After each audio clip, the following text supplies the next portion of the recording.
Detective Grimoire is the first in a series of deductive-style murder mystery games by SFB Games, released in 2014. Its 2019 sequel, Tangle Tower, follows the initial game's titular detective as he and his newly appointed right-hand Sally investigate a murder in a sprawling manner. Now, I played Tangle Tower a couple of years ago at the time of this script's writing, and I loved it. The style, the characters, and especially the gameplay have all really stuck with me, especially as a game dev myself. I still need to play the first game in the series, Detective Grimoire, but this urge has gotten especially timely recently, as SFB just announced the release date for the third Grimoire game, The Mermaid Mask.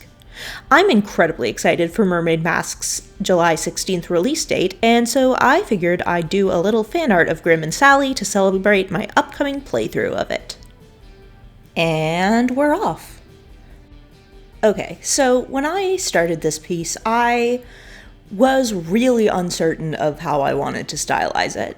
Because, as you've seen before from the images I've put up on screen, Tangle Tower has such an iconic art style. I didn't want to just mimic it, but at the same time, I didn't want to change the characters' designs entirely either. So I end up going with a bit of a mix of my usual style and SFB's designs. I think my silhouettes and simpler shape language that I end up with are much more akin to SFB's versions of the characters, but my facial features and color choices end up being very much my own.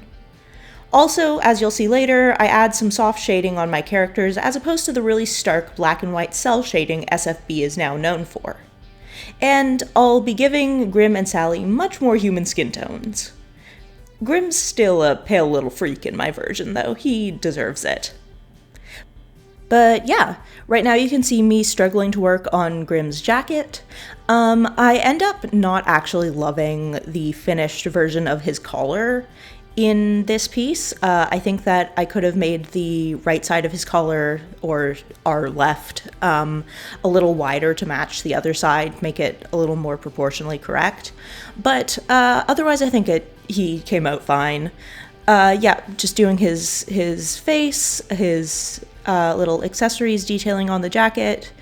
And now I am starting on Sally. Sally was really fun to draw. I enjoyed how shaped she is. I also liked the opportunity to try and draw a bigger body type in a simple style like this, one that is so concerned with shape language and stuff.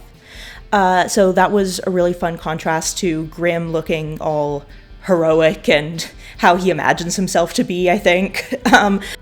I imagine this piece to be Grim and Sally posing for the agency's promotional materials, basically, and Sally is just not into it. She is not having a good time. She does not want to be here. She wants to be out solving mysteries. And Grim, meanwhile, is seeing himself as the heroic detective who's gonna solve your crimes. And that's how he's presenting himself. That's why he looks so very confident in this image.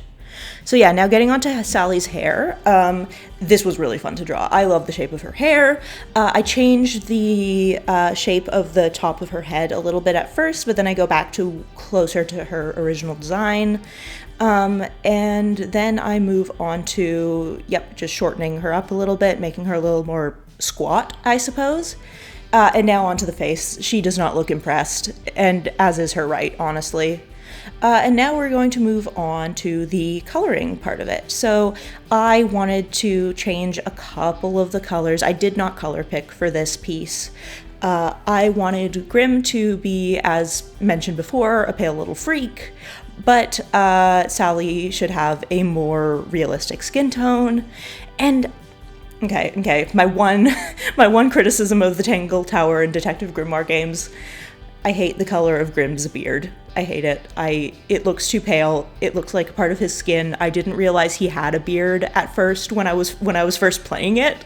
And so I changed the color of the beard to be more harmonious with the colors in his jacket. As you'll see in a moment when I start. Yep, there we go. The main color of his jacket is the same color as his beard, and I just made that change because it always annoyed me how his beard looked. Now you can see I am onto some of the soft shading. I start with I believe it was an overlay layer, with some pinks and yellows to do some highlights, especially in the hair. You're gonna see the hair highlights, yep, pop up for Sally right there. And then I go on to a multiply layer with darker versions of the same sort of pinks and yellows, just to add some shadows, just to add some depth to the piece. And yeah, I think that's about it for the rendering on here. You can see me here just like blending everything out, making everything look more harmonious. And then in a second here, I'm going to just adjust the colors a little bit, make sure that, yep, there we go. Everything is looking good together. Just change some of the layers, and now onto the background. I wasn't totally sure what I wanted to do for this. As you can see, my attempts at writing Grimoire took a couple tries, but I settled with Grimoire and Company, and then the text was not popping very well, so I changed it a little bit, and gave the spotlight to Sally and Grim, and I believe that is my finished piece. So, Detective Grimoire, Tangle Tower, and now the Mermaid Mask.